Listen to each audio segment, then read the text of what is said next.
இன்றைய நாளிலே நாம் எல்லோரும் எதிர்பார்த்து கொண்டிருந்த ஐபிஎல் திருவிழா ஆரம்பமாகியிருக்கின்றது. முதலாவது போட்டியாக இடம்பெற்றிருந்துச்சு.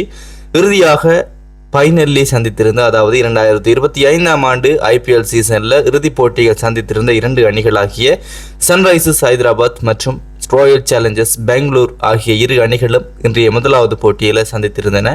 இந்த போட்டியினுடைய ஸ்கோர் விவரங்களை பார்த்தோம் அப்படின்னு சொன்னால், ஆரம்பத்தில் துடுப்பாடி இருந்தாங்க சன்ரைசர்ஸ் ஹைதராபாத் அணியினர். இந்த சன்ரைசர்ஸ் ஹைதராபாத் அணியை வழிநடத்தி கொண்டு இருக்கிறார் இசான் கிசான் அப்படின்னு சொல்லலாம். ஆரம்பத்தில் துடுப்பாடி இருந்தாங்க சன்ரைசர்ஸ் ஹைதராபாத் அணியினர். இவங்க 20 ஓவர்கள் நிறைவில் 201 ஓட்டங்களை பெற்றிருந்தாங்க. இந்த ஓட்ட குவிப்பு அப்படின்றது எதிரணிக்கு ஒரு சவால் விடக்கூடிய ஓட்ட குவிப்பு அப்படின்னு சொல்லலாம். 200 அப்படின்றது ஒரு சவாலான ஓட்ட குவிப்பு தான். இருந்தாலும் ஆர்சிபி அணியினர் இதை வெறும் 16 ஓவர்களிலே இந்த 202 அப்படின்ற வெற்றி இலக்க துரத்தி அடித்து இந்த போட்டியை வெற்றி பெற்றிருக்கிறாங்க அப்படின்னு சொல்லலாம்.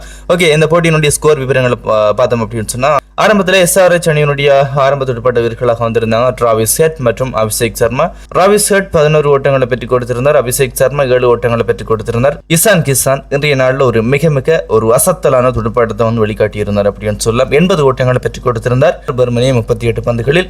இதில் 5 ஓட்டங்கள் 8 ஓட்டங்கள் உள்ளடங்கும். அதே போல நிதிஷ்குமார் ரெட்டி 1 ஓட்டங்களை பெற்றுக் கொடுத்து ஆட்டம் இழந்திருந்தார். அதன் பிறகு கென்ரிக் கிளாசன் 31 ஓட்டங்களை பெற்றுக் கொடுத்திருந்தார். கென்ரிக் கிளாசனுடைய ஒரு பிடியெடுப்பு இங்கே ஒரு சர்ச்சைக்குரிய பிடியெடுப்பாக மாறி இருந்தது. அதாவது கென்ரிக் கிளாசன் அடித்த அந்த பந்தானது போர்டர்லே கெச் ஆகப்பட்டிருந்தது. அந்த கெச் ஒரு சர்ச்சைக்குரிய கெச்சாக மாறி இருந்தது. அதனைத் தொடர்ந்து சலில் அரோரா 9 ஓட்டங்களை பெற்றுக் கொடுத்திருந்தார். இறுதியாக அனிகேட் வர்மா ஒரு அபாரமான துடுப்பாட்டத்தை வழிகாட்டியிருந்தார்.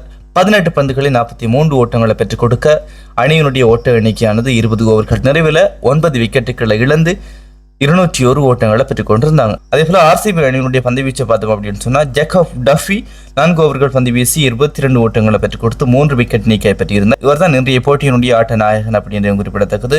அதாவது மிக ஒரு சிறப்பான பந்து வீச்சு, 22 ரன்களை வெற்றி கொடுத்து 3 விக்கெட்டுகளை கைப்பற்றியிருந்தார். அதே போல புவனேஸ்வர் குமாரும் 4 ஓவர்கள் பந்து வீசி 31 ஓட்டங்களுக்கு 1 விக்கெட் கைப்பற்றியிருந்தார். அபிநந்தன் சிங் 3 ஓவர்கள் பந்து வீசி 38 ஓட்டங்களுக்கு 1 விக்கெட் கைப்பற்றியிருந்தார். அதே போல ரொமாரியோ ஷெப்பர்ட் 4 ஓவர்கள் பந்து வீசி 54 ஓட்டங்களை வெற்றி கொடுத்து 3 விக்கெட் கைப்பற்றியிருந்தார். சுயா சர்மா 3 ஓவர்கள் பந்து வீசி 28 ஓட்டங்களுக்கு 1 விக்கெட் கைப்பற்ற அணியினுடைய ஓட்ட எண்ணிக்கையானது 20 ஓவர்கள் நிறைவில் 201 காணப்பட்டது. அதே போல 202 அப்படின்ற வெற்றி இலக்கோடு களத்துக்கு வந்தவங்க தான் ஆர்சிபி அணியினர். ஆர்சிபி அணியினுடைய ஆரம்ப துடுப்பாட்ட வீரர்களாக வந்திருந்த பிலிப் சோல்ட் மற்றும் விராட் கோலி 69 ஓட்டங்களை பெற்றுக் கொடுத்து இறுதி வரை ஆட்டம் இழங்காமல் இருந்தார். பிலிப் சோல்ட் 8 ஓட்டங்களை பெற்று ஆட்டம் இழந்திருந்தார். அதன் பிறகு வந்தவர் தான் படிக்கல் வெறுமனே 26 பந்துகளில் 61 ஓட்டங்களை பெற்றுக் கொடுத்திருந்தார். அதே போல ரஜாத் படிதர் 31 ஓட்டங்களை பெற்றுக் கொடுத்திருந்தார்.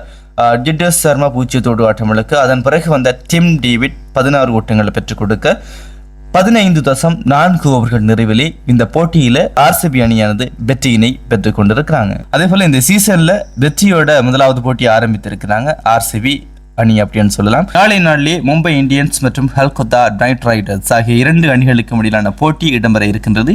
அந்த போட்டியினுடைய ஸ்கோர் விவரங்களோடு அடுத்த வீடியோல நாளைக்கு சந்திப்போம்.